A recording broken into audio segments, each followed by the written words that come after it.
Hello guys, welcome to Philosophy Online Lecture. Today we'll be dealing on metaphysics, and this short audio visual will be introducing you to what metaphysics is, and particularly we'll be talking about the problem of personal identity. Okay, so we will be looking at two metaphorical problems in metaphysics, that is on personal identity and on the mind-body problem. Okay, so the concept of the word metaphysics can be understood in two ways, conceptually and theoretically. Conceptually has to do with what the word truly means. Okay, now the word is gotten from the Greek word metaphysical, okay, which means after the physics. Okay, so it was a product of Aristotle's work, which he termed first philosophy. That is, everything that has to be on philosophy is is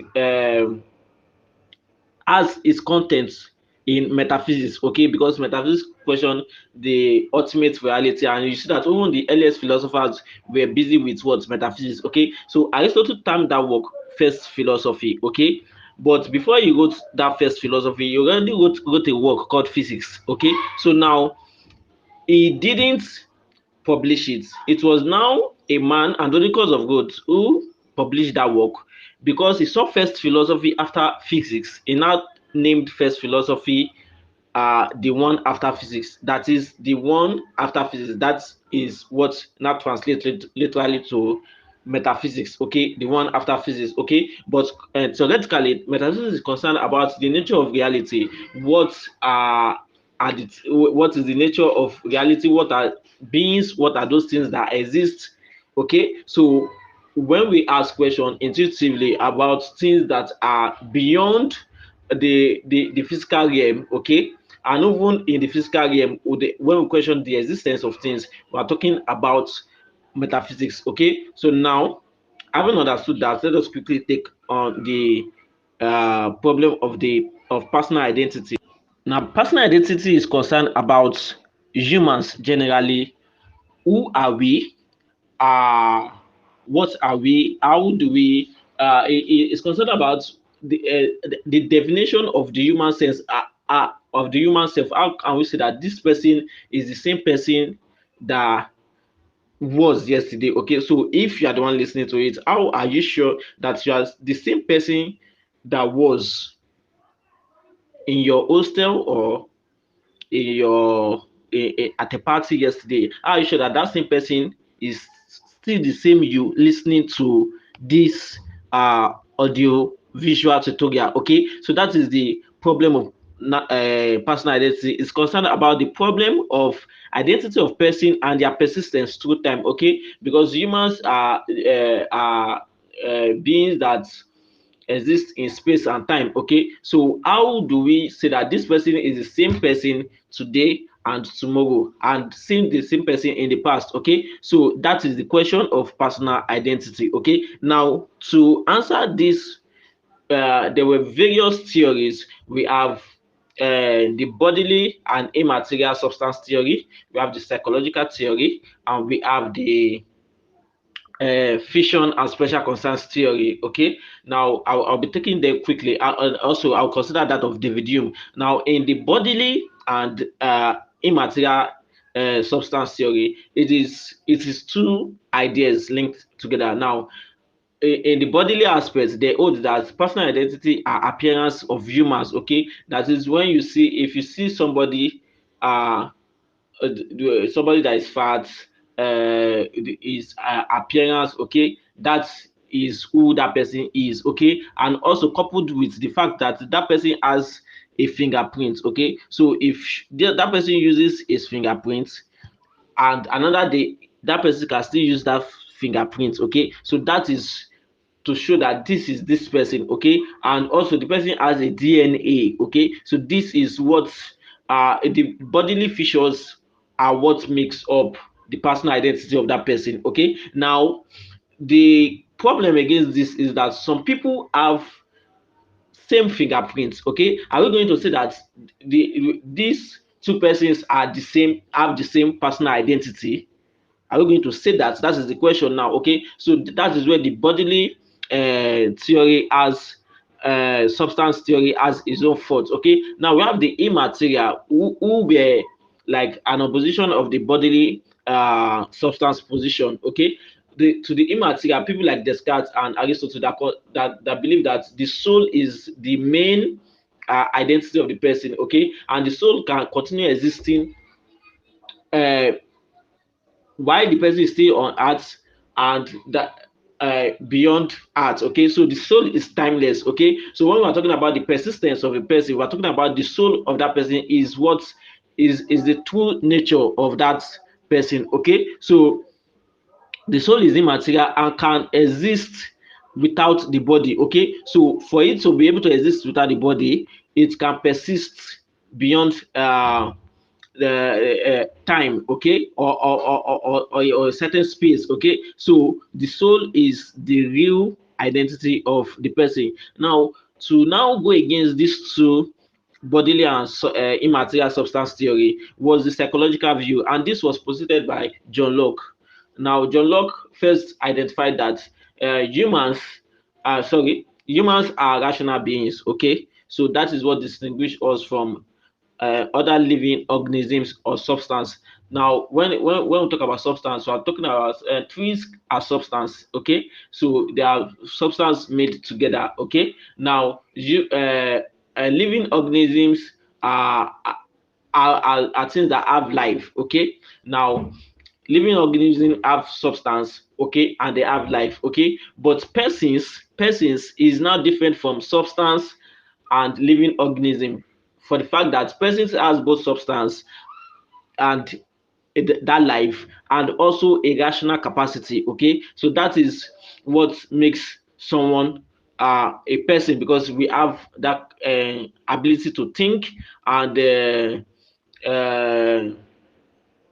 aside the ability to think, we have memory. Okay, so we have consciousness. Okay, so that is what distinguishes us from animals. Okay, because animals do not have this consciousness. Okay, so in fact, John Locke said that if a cat has the ability to philosophize, that cat is a person than a human that does not have the capacity to philosophize or to think. Okay, so it is that ability, that consciousness, that makes one who the person is. And in fact, if there is a uh, a way where the consciousness of one person, he made an example of a prince and a cobbler. Okay, so the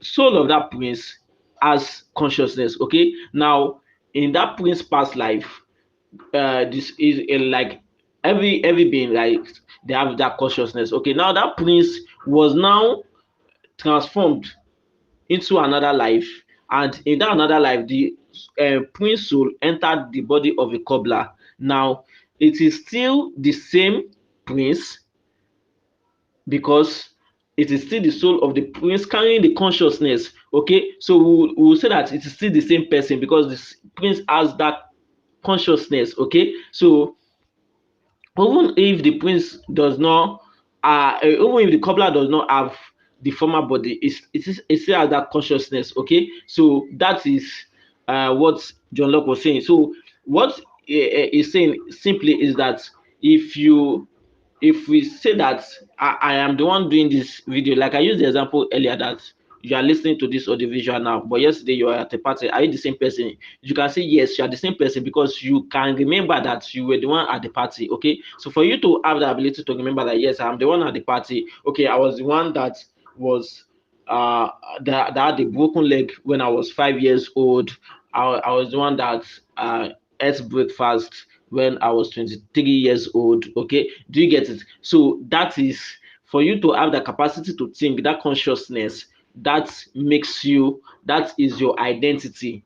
You are able to identify yourself. Okay, that is your personal identity. Okay, now in the modern world now, there's now the transformation of this John Locke theory. Instead of saying that consciousness is carried from one being to another, or the ability to remember. Okay, it was now formulated into the brain, a brain transplant example. Okay, and this implies that, for example, if one person needs a brain, okay, maybe needs surgery to change his brain, okay, now someone else's brain was now put into someone donated his brain, okay. So let's say there's two person, Mr. A and Mr. B. Mr. B needs brain, so Mr. A now donated his brain to Mr. B, okay. Now we would see that Mr. B is still the same person as Mr. A, because Mr. A will definitely remember that yes, I donated my brain to somebody. Do you get the picture? Okay, so it is still the same person, okay, even though the body is now different, but the fact that it is still the same brain, it means that Mr. A is still existing as Mr. B, okay. So that is on the brain transplant theory. But however, this had some kind of uh, negations, that okay, what if it is two persons that need a brain, that need brain transplant, maybe a part of their brain has issues, so they now divided the brain of Mr. A and put it one part in Mr. B and the other part in Mr. C, okay. Can we say that this Mr. B and Mr. C are sharing the same identity of Mr. A? Is not possible, okay. So that is uh the it is impossible for both to be identical to the original person who Mr. A is, okay. So uh this is a challenge to the psychological view of personal identity, okay. Now we now go to David Hume position. Now David Hume was of the position that say we cannot say that this is personal identity because we do not have a sameness of events in life, okay. So what we can only talk of are the impressions that we had over various period of time, okay. So now what does this mean? If you attended the primary school you attended, the events, your experiences there was different from what you experienced in secondary school, and is different from what you're experiencing now in the university, okay. So we cannot talk of personal identity because you have actually experienced different forms of life. So we can only talk of the impressions you had in primary school, impressions you had in secondary school, impressions you had in uh, the university, okay. So personal identity cannot be said to perceive through time, okay. So we can only talk about the way our mind puts impressions together to make sense to us, to identify that I am this person, okay. But we cannot talk of personal identity, okay. For example, if we say that somebody was imprisoned and the person, because he was imprisoned, he was depressed and he was confined, okay, to his own place without having to move, okay, and that led to this depression, okay. Now if this person is released and eventually the person blend with the society and is now a very cheerful person, okay. Now can we say that it is this same person identity is the same as that who was in the prison? No, okay, because the impressions are different. So we cannot talk about personal identities, we can only talk about the impressions, okay. That is what David Hume was talking about. So it challenged the idea of psychological or the physical or the immaterial position that were earlier given, okay. So that is how we come to an end of the problem of personal identity.